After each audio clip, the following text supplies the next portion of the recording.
We often hear the same story about how this massive business started in small, humble garages, or see images like this to show how simple it is to start a business as they did.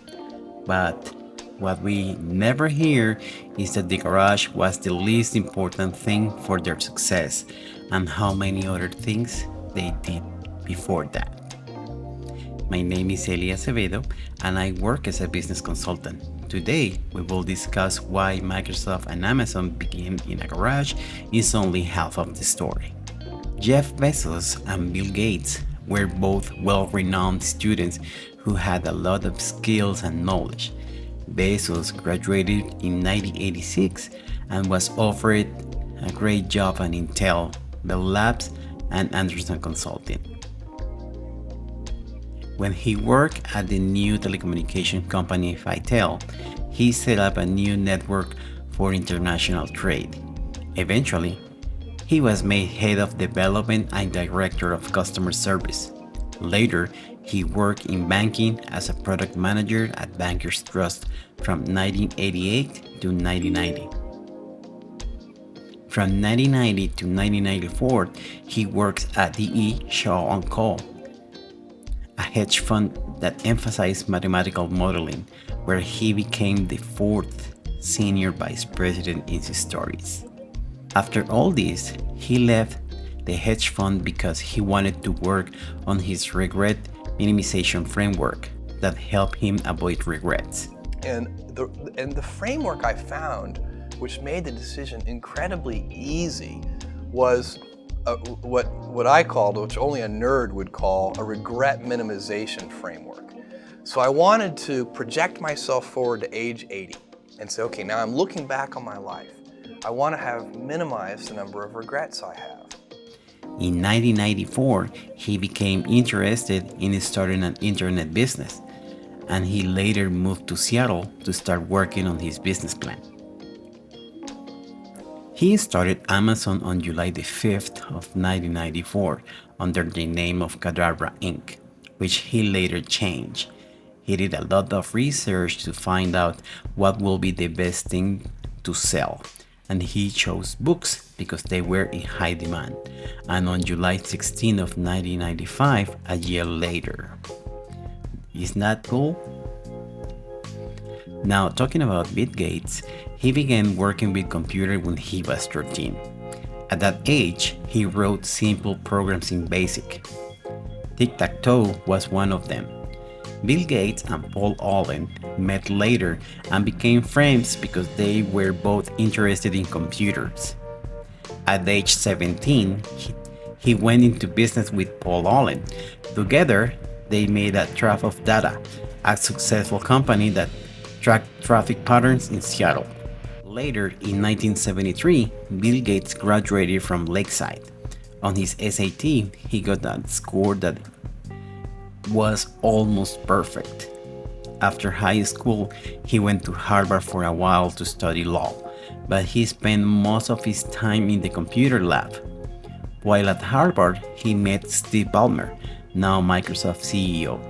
In 1975, Bill Gates and Paul Allen read an article about the Altair 8800 mini computer, which got them interested in the personal computer industry. They called MITS and said that they have a program for it, that they didn't have yet, and were interested in what it could do. They worked on making the basic software for an Altair 8800, and then they were hired to work for MITS. A year later, Bill Gates dropped out of Harvard and started working for Paul. Here we see that they didn't just start their business in a garage, like most people think. Instead, they have a lot of experience and knowledge before they even thought about making these companies.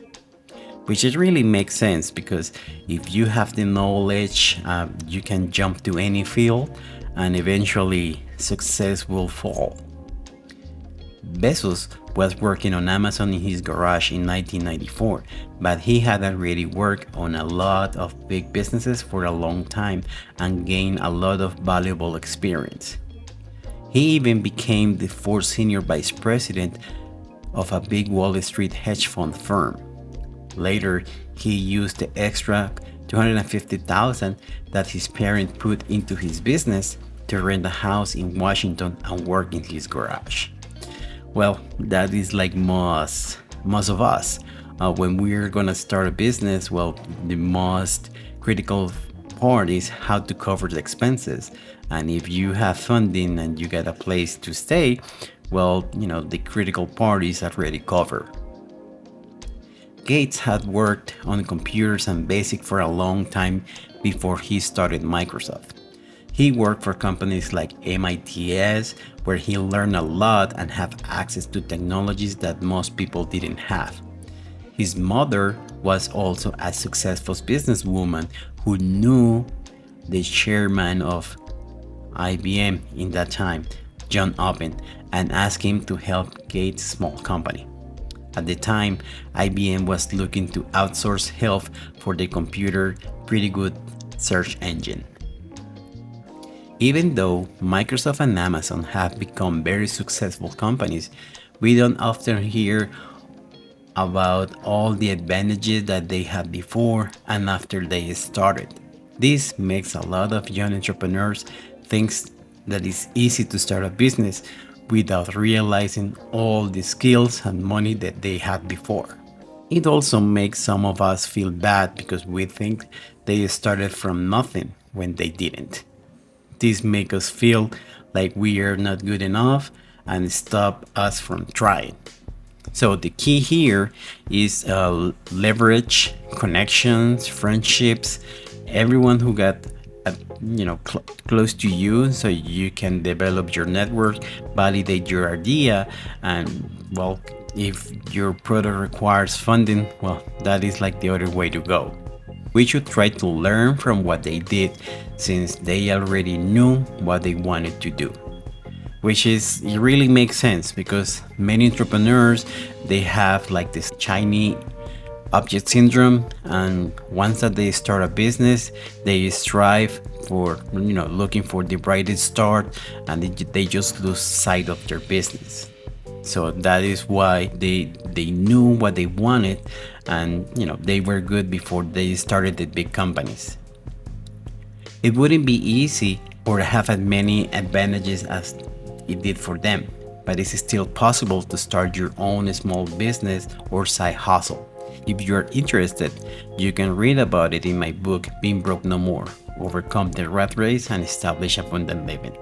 That's all. Thank you for watching the video, and let me know what you think of it in the comments below. If you want to see more videos like this, it's always helpful to like it and subscribe. I'm Eli Acevedo. Thank you.